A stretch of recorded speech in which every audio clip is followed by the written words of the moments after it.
Chapter 1, The Methodical Life of Martin Cross. The fluorescent lights in the basement archives of the State Attorney General's office hummed with the same persistent drone they had maintained for the past 11 years. Martin Cross had long stopped hearing it.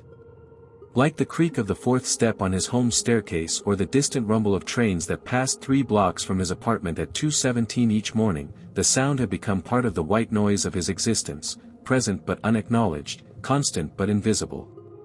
He sat at his metal desk, the kind issued to government employees in the late 1980s and never replaced, running his index finger down a column of financial disclosures.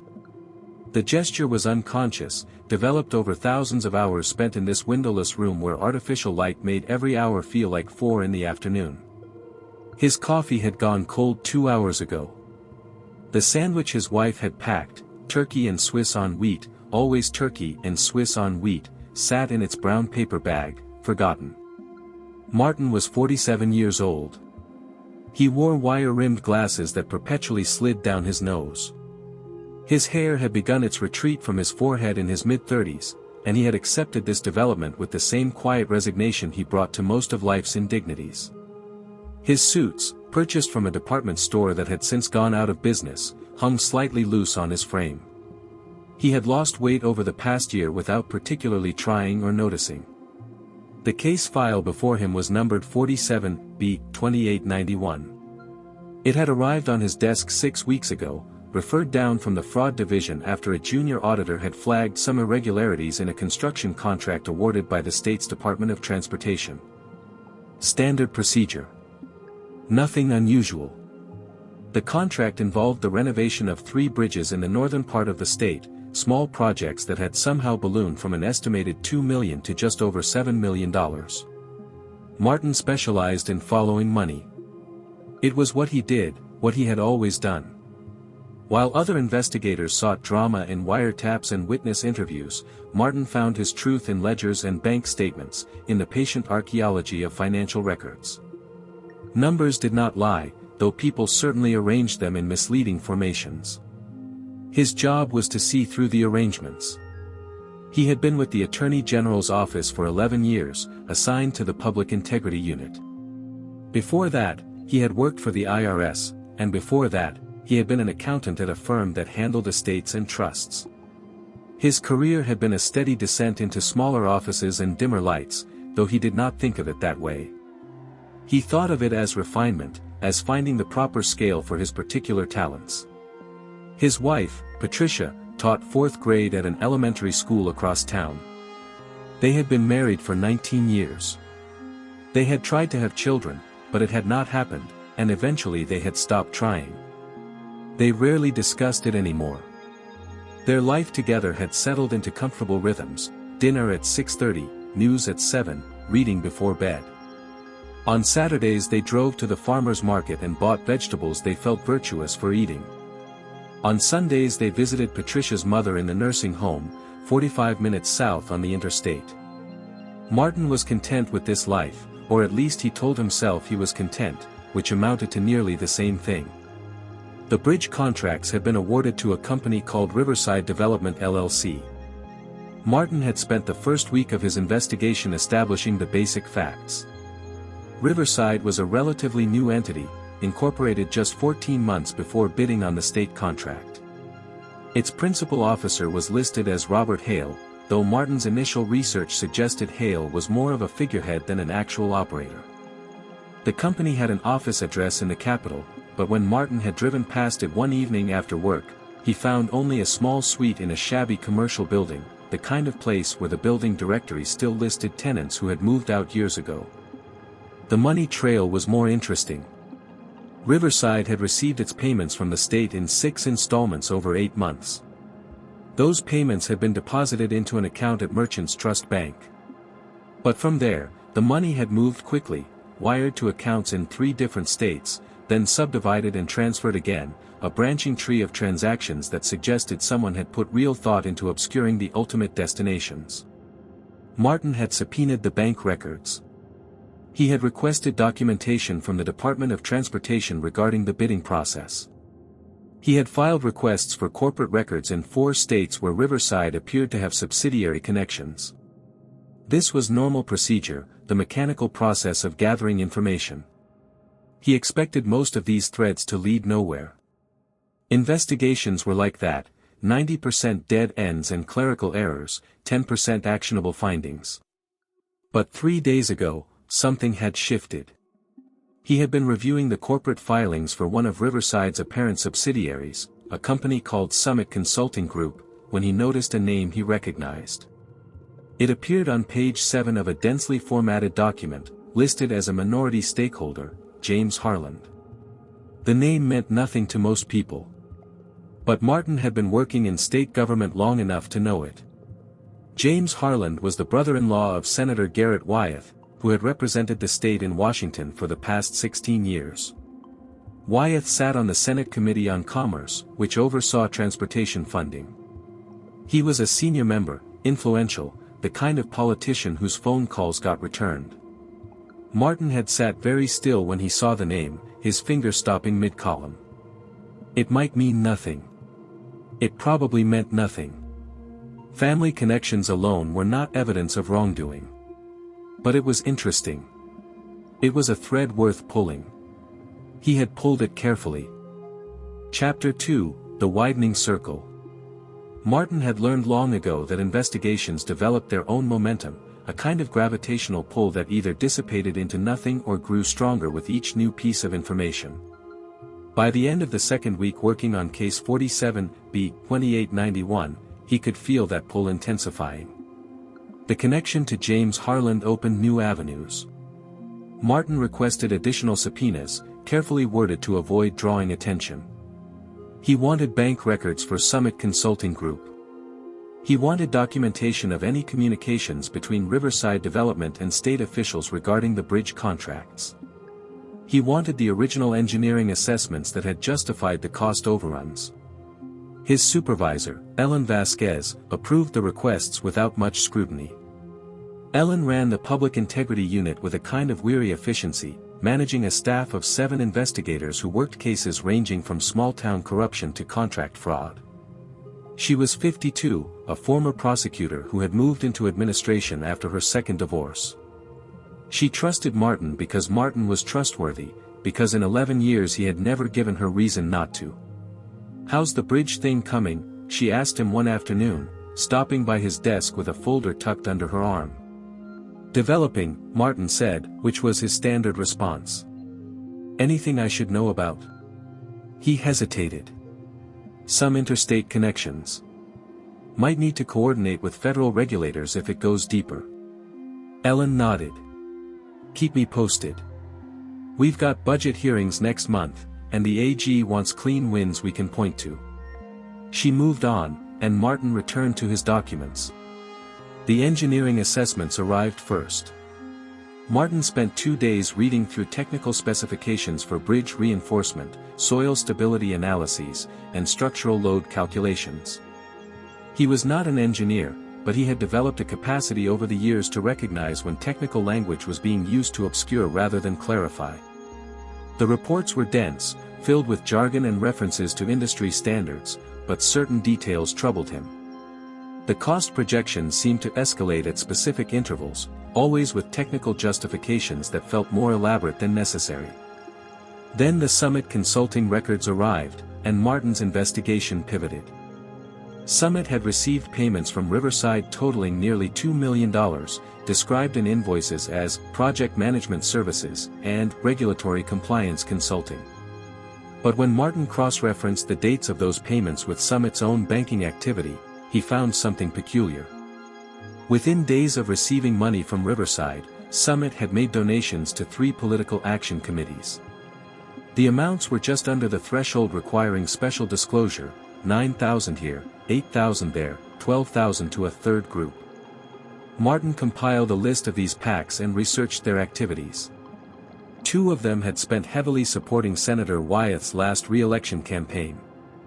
The third had funded advertising for a gubernatorial candidate who had appointed the current director of the Department of Transportation.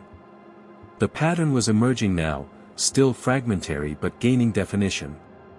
Money from state contracts flowing to a company connected to a senator's family, then redistributed as political contributions. It was elegant in a way, the kind of scheme that required sophistication and access. It was also potentially criminal. Martin made copies of everything and organized the documents into 3-ring binders, color-coded tabs marking different transaction chains. He worked methodically, staying late in the basement office while the cleaning crew vacuumed around him. Patricia stopped asking when he would be home for dinner. On a Thursday afternoon, his phone rang. The caller ID showed a number he did not recognize, a local area code. "This is Martin Cross." "Mr. Cross, my name is David Brennan. I'm an attorney representing Riverside Development LLC." Martin sat up straighter. "I see. I understand your office has issued several subpoenas regarding my client's business activities. We're concerned about the scope of your investigation and the potential for confidential business information to be unnecessarily exposed." "The subpoenas are properly authorized," Martin said carefully. "They're part of a routine review of state contract compliance." "Routine," Brennan repeated, his tone suggesting disagreement. "Mr. Cross, I'm calling as a courtesy. We believe your investigation may be based on some misunderstandings about standard business practices in the construction industry. We'd like the opportunity to clarify things before this goes any further." "I appreciate the call," Martin said. "But I'm afraid I can't discuss an ongoing investigation." There was a pause. "Of course. I understand. I just want to make sure we're all operating with complete information. Sometimes these financial matters can look unusual to someone not familiar with industry norms." "I'm quite familiar with financial documentation, Mr. Brennan." "I'm sure you are." Another pause. "Well, if you have any questions, please don't hesitate to reach out.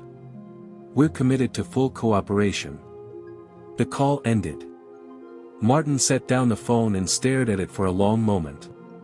Someone was paying attention now. Chapter 3, The Pattern Behind the Numbers.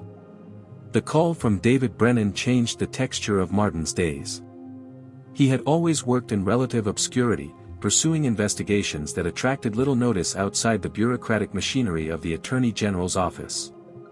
Now he felt observed, though he could not have said exactly why or by whom. It was an instinct developed over years of careful work, a sensitivity to shifts in atmosphere. He did not mention the call to Ellen Vasquez, not yet.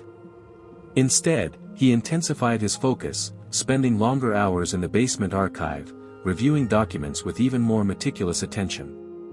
The cleaning crew began to recognize him as a fixture, nodding as they emptied his trash bin at 9 o'clock, then again when they made their final rounds at 11. Patricia asked if something was wrong. "Just a complicated case," Martin told her over dinner one evening. She had made chicken with roasted vegetables, the same meal she prepared every other Wednesday. "You seem preoccupied." "It's nothing. Just detailed work." She studied him across the table, her expression concerned but not pressing. After 19 years of marriage, she knew when to let him retreat into silence. "Don't forget we're visiting my mother this Sunday." "I haven't forgotten." But he had, actually. The days were beginning to blur together. The breakthrough came from an unexpected direction. Martin had requested phone records for Riverside Development's business line as part of his subpoena package, standard procedure for this type of investigation. When the records arrived, he began the tedious process of identifying the numbers that appeared most frequently, cross-referencing them against known businesses and individuals. Most were unremarkable: calls to suppliers, contractors, the Department of Transportation project managers. But one number appeared with striking regularity, sometimes 3 or 4 times per week over a 6-month period. Martin traced it to a cell phone registered to a man named Vincent Caruso. The name meant nothing to Martin initially. He ran it through the standard databases: criminal records, civil litigation, professional licenses. Vincent Caruso appeared to be a political consultant based in the capital, running a small firm that specialized in campaign strategy and fundraising. His client list included several state legislators and at least 2 members of Congress. Martin spent an afternoon researching Caruso's background. He found photos from political events, articles mentioning his work on various campaigns, a professional website that emphasized discretion and results. Caruso was 51, well-connected, the kind of operator who facilitated introductions and managed relationships between donors and candidates. Then Martin found the connection that made everything snap into focus. In a campaign finance filing from Senator Wyeth's previous election, buried among hundreds of pages of donor information and expenditure reports, he found a payment to Caruso's consulting firm for $75,000, listed as strategic advisory services. The dates coincided almost exactly with the period when Riverside Development had been bidding for the bridge contracts. Martin sat back in his chair, removing his glasses to rub his eyes. The fluorescent light seemed brighter suddenly, almost harsh. The shape of it was becoming clear now. Riverside Development, connected through Summit Consulting to Senator Wyeth's brother-in-law, had won state contracts worth millions. Money from those contracts had been cycled through Summit and converted into political contributions. And Vincent Caruso, a political consultant on Wyeth's payroll, had been in regular contact with Riverside throughout the process. It was a circulation system, money flowing from taxpayers to contractors to consultants to politicians and back again, each transformation carefully structured to maintain plausible deniability. No single transaction was necessarily illegal. But the pattern, the interconnected whole, suggested coordination and intent. Martin began constructing a timeline, filling in the sequence of events with precise dates. The Department of Transportation had issued its request for proposals on the bridge contracts in March. Caruso's calls to Riverside had started in April. The contracts were awarded in June. Payments began in July. Political contributions from Summit's connected PACs had flowed steadily from August through November. He worked until midnight that night, building his documentation. When he finally left the office, the streets were empty except for a few scattered cars and the occasional taxi. The air was cold, autumn giving way to early winter. Martin walked to his car in the basement parking garage, his footsteps echoing off concrete walls. He did not notice the dark sedan parked 3 spaces from his vehicle, or the man sitting inside watching him leave. The next morning, Martin arrived at the office to find Ellen Vasquez waiting at his desk. "We need to talk about the Riverside case," she said, her expression neutral but tense. Martin felt something tighten in his chest. "What about it?" "I got a call yesterday afternoon from the deputy AG. Apparently, someone from Senator Wyeth's office reached out to the Attorney General directly. They have concerns about the investigation." "What kind of concerns?" Ellen crossed her arms. "They're saying we're overreaching, pursuing politically motivated inquiries without sufficient cause. The deputy AG wants a full briefing on what we have." Martin had been expecting something like this, but the speed of it surprised him. "I have substantial documentation of irregular financial patterns." "I know," Ellen interrupted. "And I trust your work. But this is getting attention at levels above us. The AG is appointed by the governor, and the governor and Senator Wyeth are close allies." "Politics, Martin. It's always politics. The evidence suggests coordination between state contractors and federal officials to manipulate the bidding process and funnel money." "I understand. But we need to be careful. Very careful. Put together everything you have, organize it clearly, and we'll present it to the deputy AG next week. If the case is solid, we'll move forward. If it's not airtight, they're going to shut it down before it becomes an embarrassment." Martin nodded slowly. "I'll prepare the briefing." Ellen's expression softened slightly. "For what it's worth, I believe you're onto something. Just make sure you can prove it beyond any doubt.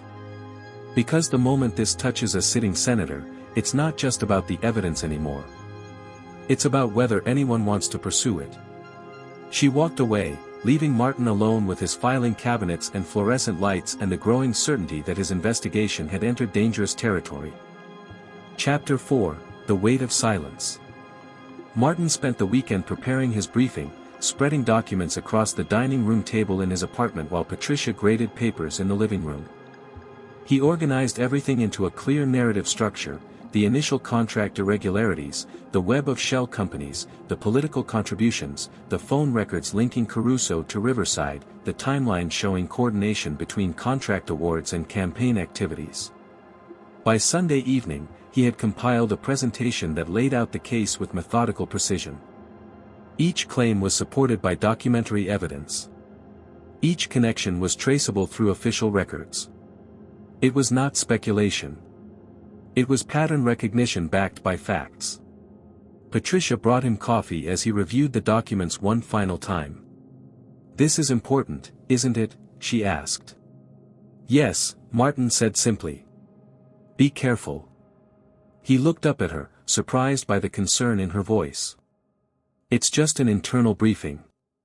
You've been different these past few weeks. Distant. I know you, Martin. You found something that matters, and that means someone else thinks it matters too. Just, be careful." He reached for her hand and squeezed it gently. "I'm always careful." Monday morning arrived with gray skies and the smell of rain. Martin arrived at the office early, carrying his briefing materials in a leather case that had been a gift from Patricia when he first joined the Attorney General's office. The weight of it felt significant somehow, as if he were carrying more than just documents. The briefing was scheduled for 2 o'clock in the Deputy Attorney General's conference room on the 3rd floor. Martin had never been summoned to the 3rd floor before. His work typically concluded with reports submitted to Ellen, who handled any necessary escalation. But this was different. This had attracted attention from the top of the organization. Ellen met him in the hallway outside the conference room at 1:50. She wore a dark suit and carried her own folder of materials. Her expression was tense. "Just present the facts," she told him quietly. "Don't speculate. Don't make accusations. Let the evidence speak for itself." "I understand. And Martin, if they ask you about political implications, defer to me. You're an investigator, not a political strategist." They entered the conference room together. Deputy Attorney General Richard Holloway sat at the head of a long table, reviewing papers. He was 62, a career prosecutor who had served under 3 different attorneys general. Beside him sat 2 other officials Martin recognized from office meetings but had never spoken to directly: the Chief of Staff and the Director of Legal Policy. And there was someone else, a man Martin had never seen before, sitting quietly in the corner with a leather portfolio resting on his lap. He was younger than the others, perhaps 40, wearing an expensive suit and no tie. He did not introduce himself. "Mr. Cross," Holloway said, gesturing to a chair. "Thank you for coming. We've been hearing interesting things about your investigation into the Riverside development contracts." Martin sat down, placing his briefing materials on the table. "I've prepared a comprehensive summary of my findings. Before we get to that, let me ask you something directly. Do you have evidence of criminal activity?" The question was blunt, designed to establish the stakes immediately. Martin chose his words carefully. "I have evidence of financial patterns that suggest coordination between state contractors and political entities to manipulate the bidding process and convert public funds into campaign contributions. Whether that rises to criminal activity would require legal analysis beyond my expertise." Holloway glanced at the man in the corner, who remained expressionless. "Walk us through what you have." For the next 40 minutes, Martin presented his case. He distributed copies of key documents. He explained the flow of money from state contracts through Riverside and Summit to political action committees. He detailed Vincent Caruso's role and his connection to Senator Wyeth's campaign. He showed the phone records demonstrating regular communication during the crucial bidding period. The room was silent except for Martin's voice and the occasional rustle of paper as the officials reviewed his documentation. Ellen sat beside him, saying nothing, her face carefully neutral. When Martin finished, Holloway leaned back in his chair. "This is thorough work," he said. "Very thorough. But it's also circumstantial.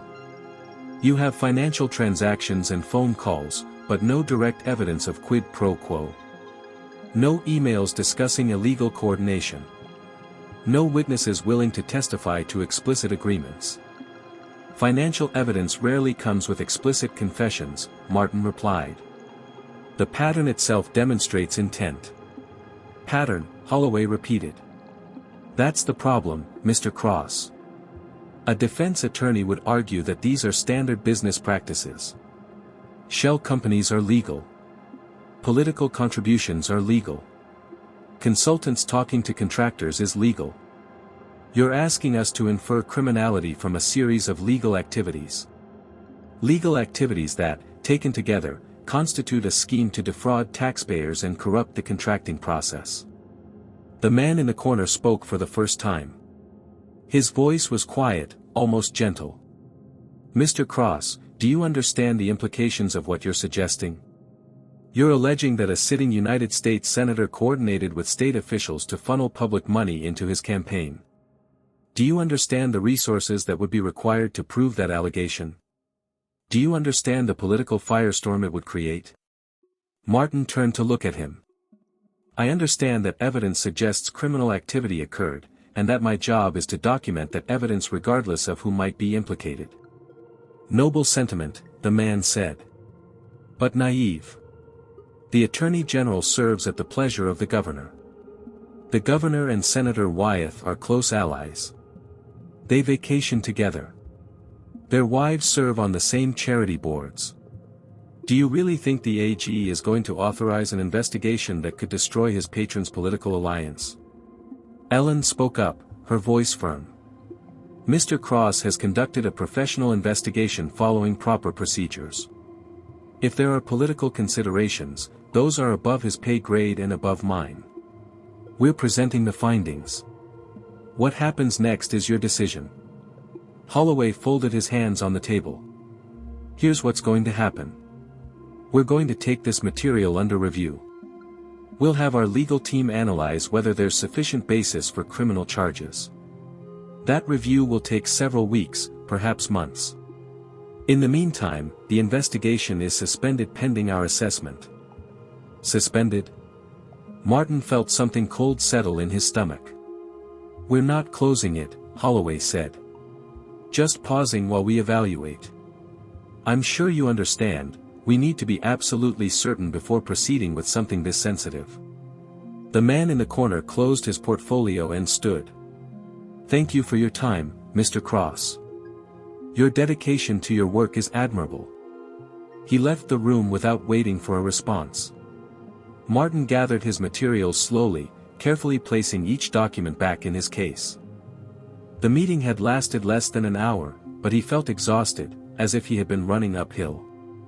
Ellen touched his elbow gently, guiding him toward the door. In the hallway outside, after the conference room door closed behind them, Ellen spoke in a low voice. They're going to bury it. You don't know that, Martin said, though he knew she was right. That man in the corner?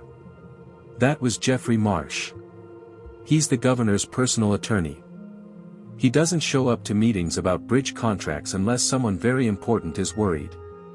They're not reviewing your evidence, Martin. They're figuring out how to make this go away quietly. Martin looked down at his briefing case, at the leather worn smooth by years of carrying documents between offices and courtrooms and archives. What do I do? Ellen was quiet for a long moment. You go back to your desk. You wait for their decision. And you start thinking about whether this job is worth what it's costing you. She walked away, leaving Martin standing alone in the third-floor hallway, surrounded by the formal portraits of former attorneys general who stared down at him with expressions that might have been judgment or sympathy or simple indifference. He could not tell which. The fluorescent lights hummed above him, the same sound they made in the basement, in every hallway of every government building he had ever worked in. Constant. Persistent. Inescapable. Martin took the elevator down to the basement and returned to his desk. The case file for 47B-2891 sat where he had left it, organized and complete and now suspended in bureaucratic limbo. He sat down and stared at it for a very long time. Chapter 5, What Remains. The official notice came 3 weeks later, delivered to Martin's desk in a plain interdepartmental envelope. The language was bureaucratic and carefully neutral. After thorough review of investigative materials related to Case 47-B-2891, the Office of the Deputy Attorney General has determined that insufficient evidence exists to warrant criminal prosecution at this time. The case is hereby closed pending the emergence of new substantive evidence. Martin read it twice, then placed it in the case file and closed the folder. Ellen stopped by his desk that afternoon. She did not say anything, just placed her hand briefly on his shoulder before walking away. It was the only acknowledgement either of them made. The next day, Martin received a different kind of notice. The Attorney General's office was undergoing reorganization. The Public Integrity Unit would be consolidated with the General Fraud Division to improve efficiency and resource allocation. 3 investigator positions would be eliminated. Martin's name was on the list. He was offered a transfer to the Tax Compliance Division, a lateral move with no reduction in pay. The work would involve reviewing corporate tax filings for discrepancies, routine auditing tasks that required no subpoenas or court appearances. He would have a desk near a window on the 2nd floor. Martin accepted the transfer. On his last day in the basement archive, he spent an hour organizing his files, making sure everything was properly labeled and stored according to protocol. The case file for 47-B-2891 went into a banker's box with 17 other closed investigations, all of them neatly documented and conclusively unresolved. He carried the box to the records room himself, sliding it onto a metal shelf between similar boxes containing the accumulated work of other investigators stretching back decades. Before leaving, he made 1 copy of his briefing materials. He took it home in his leather case and stored it in a filing cabinet in his spare bedroom, the room he and Patricia had once thought might be a nursery. He did not know why he kept the copy. Perhaps as evidence that the investigation had existed, that the patterns he had documented were real. Perhaps simply because letting go completely felt like a betrayal of something he could not quite name. The tax compliance work was exactly as tedious as he had expected. He reviewed spreadsheets and financial statements, flagging minor discrepancies for follow-up correspondence. His new supervisor was a woman named Barbara Chen who had worked in the office for 23 years and treated every tax return with the same methodical attention regardless of who filed it or what it contained. Martin appreciated her consistency. Patricia was relieved when his hours returned to normal. They resumed their routines: dinner at 6:30, the farmer's market on Saturdays, visits to her mother on Sundays. Martin tried to settle back into the comfortable rhythms of his life, but something had shifted. He found himself distracted during conversations, his mind drifting to the bridge contracts and the flow of money he had traced so carefully. 6 months after the case closed, Martin read in the newspaper that Senator Wyeth had been appointed chairman of the Senate Commerce Committee. The article praised his experience and described him as a champion of infrastructure investment. There was a photo of Wyeth shaking hands with the governor at a groundbreaking ceremony for a new highway project. Martin read the article 3 times, then carefully cut it out and filed it with his copy of the investigation materials. A year passed, then another. Martin turned 50. Patricia suggested they take a vacation, something they had not done in years. They spent a week at a lake house in the mountains, reading on the porch and taking walks along wooded trails. It was peaceful. Martin tried to enjoy it, and sometimes he succeeded. One evening during that vacation, sitting on the porch as the sun set over the water, Patricia asked him a question she had never asked before. "Do you regret it? The investigation?" Martin considered this carefully. "I regret that it didn't matter." "It mattered to you. That's not enough. Maybe it has to be." He looked at her, this woman who had shared his life for more than 2 decades, who knew him better than anyone and yet had learned not to ask too many questions about the things that troubled him. "I used to believe the system worked," he said quietly. "Not perfectly, but fundamentally. That if you documented the truth carefully enough, if you followed the evidence wherever it led, justice would eventually result.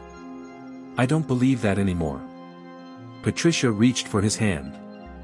What do you believe now? I believe that some people are protected by their position, and that the truth is only powerful when it's convenient for the powerful to acknowledge it. I believe I spent 11 years in a basement thinking I was pursuing justice when I was really just keeping busy. That's not true, Martin. You helped people.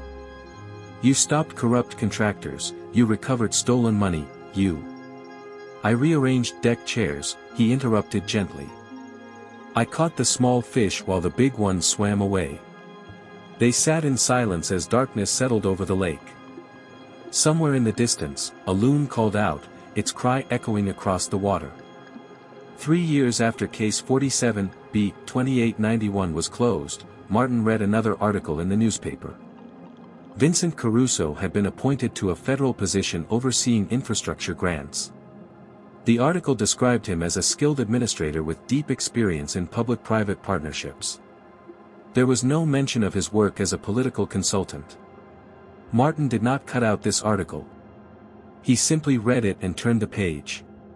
He retired from the Attorney General's office at 55, taking early retirement with a reduced pension. Patricia had already retired from teaching. They talked about traveling more, about spending time with friends, about all the things people discuss when they recognize their active lives are transitioning into something else. On his last day of work, Martin cleaned out his desk in the tax compliance division. There was not much to take: a coffee mug, a few personal photos, a calculator he had purchased with his own money. Barbara Chen organized a small gathering in the break room with grocery store cake and cards signed by people he barely knew. Before leaving the building for the final time, Martin took the elevator down to the basement. The archives looked exactly as he remembered: the same fluorescent lights, the same metal shelving, the same persistent hum of ventilation systems. A young investigator he did not recognize sat at what had been his desk, reviewing documents with the focused intensity Martin remembered feeling once. He did not interrupt. He simply stood in the doorway for a moment, watching someone else pursue patterns in the numbers, following evidence toward conclusions that might matter or might simply be filed away in bankers' boxes and forgotten. Martin left through the back entrance, walking through the parking garage where his footsteps echoed off concrete walls. It was early evening, the sky that particular shade of gray that suggested rain without quite delivering it. Traffic moved sluggishly on the streets beyond the government complex. He drove home through familiar neighborhoods, past the elementary school where Patricia had taught, past the coffee shop they sometimes visited on weekend mornings, past all the landmarks of a life lived quietly in the margins of larger events. That night, lying in bed while Patricia slept beside him, Martin thought about the case file stored in his spare bedroom. He thought about the bridges that had been built with $7 million of taxpayer money, about the contributions that had flowed to political campaigns, about all the transactions he had documented so carefully. The bridges still stood. The senator still served. The money had long since been spent and accounted for in official ledgers that showed nothing irregular, nothing worth investigating. And in a basement archive somewhere in the state capitol, a banker's box contained the complete record of an investigation that had reached its natural conclusion before it could reach the people it implicated. Martin closed his eyes and listened to the sound of his own breathing, to Patricia's gentle snoring, to the distant rumble of the 217 train passing 3 blocks away. Some truths, he had learned, were documented but never acknowledged. Some cases were closed before they could open the doors that mattered. He had done his job. He had followed the evidence. He had been methodical and careful and correct. And none of it had made any difference at all.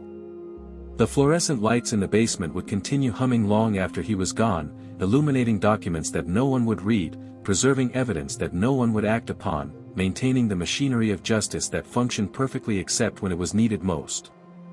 Martin fell asleep thinking about numbers that told stories no one wanted to hear, and in his dreams the columns balanced perfectly while the truth dissolved like morning fog, present and visible and ultimately intangible, gone before anyone could quite grasp what it meant.